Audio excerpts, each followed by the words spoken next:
अब आइए हम बात करते हैं एंट अमीबा हिस्टोलिटिका की। ठीक है, तो एंट अमीबा हिस्टोलिटिका ये भी देखिए गैस्ट्रो इंटेस्टाइनल इन्फेक्शन कॉज कराएगा। और अब इसमें भी थोड़ा सा स्पेशल पॉइंट देख लेते हैं। तो देखिए second most common parasitic cause of death after Plasmodium. तो ये एंट अमीबा हिस्टोलिटिका की वजह से ना ये second most common cause of death है पैरासिटिक इन्फेक्शन की वजह से। फर्स्ट पे हमारे पास क्या है, प्लाज्मोडियम। तो सबसे ज़्यादा पैरासिटिक इन्फेक्शन की वजह से जो डेथ होती है वो प्लाज्मोडियम की वजह से होती है। सेकंड मोस्ट हमारा एंड अमीबा हिस्टोलिटिका की वजह से होती है। और ये देखिए इसके इन्फेक्टिव डोज की बात करें तो ये बहुत कम 10 से 100 सिस्ट होते हैं, तब भी ये इन्फेक्शन कॉज कर देते हैं। तो बहुत स्मॉल डोज इसकी इन्फेक्शन कॉज करती है। और यही सेम चीज़ हमको देखने को मिलता है जियार्डिया लैम्बलिया में भी। ठीक है, यहाँ पे भी हमको 10 से 100 सिस्ट जो है ये काफ़ी होते हैं इन्फेक्शन कॉज करने के लिए। और उसके बाद फिर देखिए इसके हैबिटेट की बात की जाए तो ये देखिए लार्ज इंटेस्टाइन में रहता है। और रिजर्वायर की बात करें तो स्ट्रिक्टली ह्यूमन होता है। ठीक है, तो यहाँ पे एनिमल बिल्कुल एलिमिनेट हो गए, तो यहाँ पे रिजर्वायर स्ट्रिक्टली ह्यूमन होंगे। और मोड ऑफ इन्फेक्शन की बात करें तो देखिए injection of quadri nucleate cyst. तो देखिए यहाँ पे भी क्वाड्री न्यूक्लिएट सिस्ट का इंजेक्शन होगा तभी हमको एंट अमीबा हिस्टोलिटिका देखने को मिलेगा। और स्टेजेस की बात करें यहाँ पे भी देखिए सिस्ट है, प्रीसिस्ट है, ट्रोफोजाइट है, ये सारे इसके स्टेजेस हैं। तो ये नहीं जरूरी है, जरूरी हमारे लिए ये सारी चीज़ें हैं। और ये जो यहाँ पे दिए गए जरूरी है, ये सिर्फ हम इंट्रोडक्शन के लिए बता दिए। तो ये हुआ। अब देखिए ये कॉज करता है एमीबियासिस। ठीक है, एंट अमीबा हिस्टोलिटिका ये एमीबियासिस कॉज करता है। और एमीबियासिस क्या होता है, तो ये ब्लडी डायरिया, तो ये ब्लडी डायरिया होकर इसको हम डायसेंट्री बोलते हैं।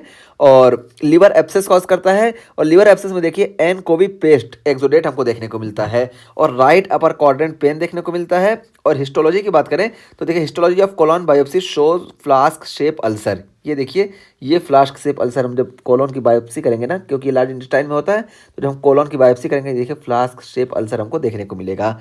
और अब देखिए यहाँ पे हम थोड़ा सा और डिटेल में बात करें तो ब्लडी डायरिया हमको देखने को मिलेगा, क्योंकि ये लार्ज इंटेस्टाइन में जाते हैं। हम पहले ही बताया कि ये देखिए लार्ज इंटेस्टाइन में रहते हैं, तो इस वजह से ये डायसेंट्री कॉज किए। और डायसेंट्री के बाद ये लिवर एब्सेस कैसे कॉज करते हैं, तो डायसेंट्री के बाद ये देखिए ये एब्जॉर्ब हो जाते हैं पोर्टल सर्कुलेशन में। तो एंटर टू पोर्टल सर्कुलेशन, फिर पोर्टल सर्कुलेशन के जरिए ये लिवर में चले जाते हैं। ठीक है, तो लिवर में जाएंगे और लिवर एब्सेस कॉज करेंगे। और लिवर एब्सेस जब कॉज करते हैं यहाँ पे देखिए हमको एनकोवी पेस्ट एक्सोडेट देखने को मिलता है। ये इसका क्लासिकल फीचर है। तो देखिए ये होता है एनकोवी पेस्ट, देखिए डार्क ब्राउन ये है ना, ये एनकोवी पेस्ट है। और हमको एमीबियासिस लिवर एब्सेस में ये एनकोइक पेस्ट एक्सोडेट देखने को मिलता है। ठीक है, ये चीज़ हुई। और यहाँ पे देखिए लिवर राइट साइड में होता है, और वो भी लिवर का जो राइट लोब होता है ना ये मोस्ट कॉमनली अफेक्टेड होता है। इस वजह से राइट अपर क्वाड्रेंट पेन हमको देखने को मिलता है एमीबियासिस की कंडीशन में। और हिस्टोलॉजी की बात की कि जब हम ये इसकी हिस्टोलॉजी करेंगे तो फ्लास्क शेप अल्सर हमको देखने को मिलेगा। तो ये चीज़ हो गई। और उसके बाद फिर देखिए यहाँ पे ट्रांसमिशन की बात करें तो देखिए सिस्ट इन वाटर, यहाँ ये भी वही है कि वाटर में इसके सिस्ट होंगे। और सेम वही चीज़ कि ये भी जो है सर्वाइव कर लेता है रूटीन क्लोरिनेशन ऑफ वाटर में। ठीक है, तो रूटीन क्लोरिनेशन ऑफ वाटर में ये सर्वाइव कर लेता है, इस वजह से ये भी इन्फेक्शन बहुत ज़्यादा कॉज करता है। और उसके बाद फिर अब यहाँ पे डायग्नोसिस की बात की गई। तो देखिए डायग्नोसिस हम कैसे करते हैं, तो सीरोलॉजी करते हैं। यहाँ पे देखिए जियार्डिया लैम्बलिया में सीरोलॉजी का कोई रोल नहीं था, लेकिन यहाँ पे देखिए सीरोलॉजी हम करते हैं। और सीरोलॉजी में हाई एंटीबॉडी टाइटर हमको देखने को मिलता है, पहली चीज़ हुई।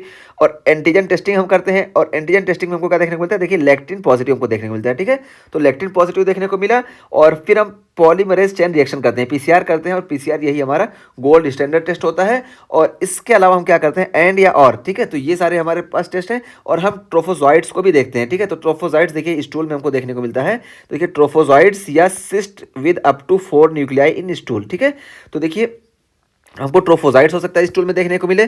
तो देखिए ये ट्रोफोजाइट्स, ये देखिए ये ट्रोफोजाइट्स हैं। ठीक है, ये ठीक है। अब ये क्या है, अभी देखिए हम बताते हैं। देखिए ट्रोफोजाइट के बारे में यहाँ बताया गया कि ये देखिए ट्रोफोजाइट है with engulf RBCs in the cytoplasm. तो ये ट्रोफोजाइट जो होते हैं ये आरबीसी को इनगल्फ किए होते हैं साइटोप्लाज्म में, वही यहाँ पे हमको दिखाई दे रहे हैं। ये देखिए आरबीसीज हैं। ठीक है, तो ये ट्रोफोजाइट हो गए, ये स्टूल में हमको देखने को मिलते हैं।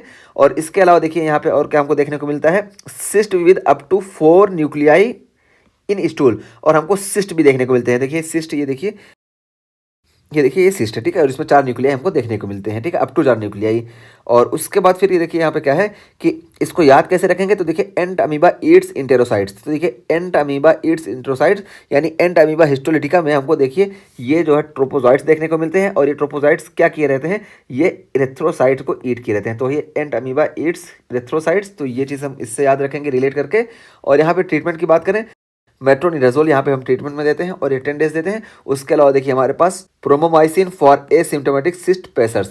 तो एसिम्प्टोमेटिक सिस्ट पेसर्स में हम प्रोमोमाइसिन देते हैं। ठीक है, तो ये प्रोमोमाइसिन इसके लिए है। और वैसे जो फर्स्ट लाइन ट्रीटमेंट होगा वो मेट्रोनिडाजोल होगा, जबकि यहाँ पे देखिए जियार्डिया लैम्ब्लिया में हमारे पास फर्स्ट लाइन ट्रीटमेंट टिनिडाजोल था। ठीक है, तो ये चीज़ हुई। और उसके बाद अब हम बात करते हैं क्रिप्टोस्पायरोडियम की।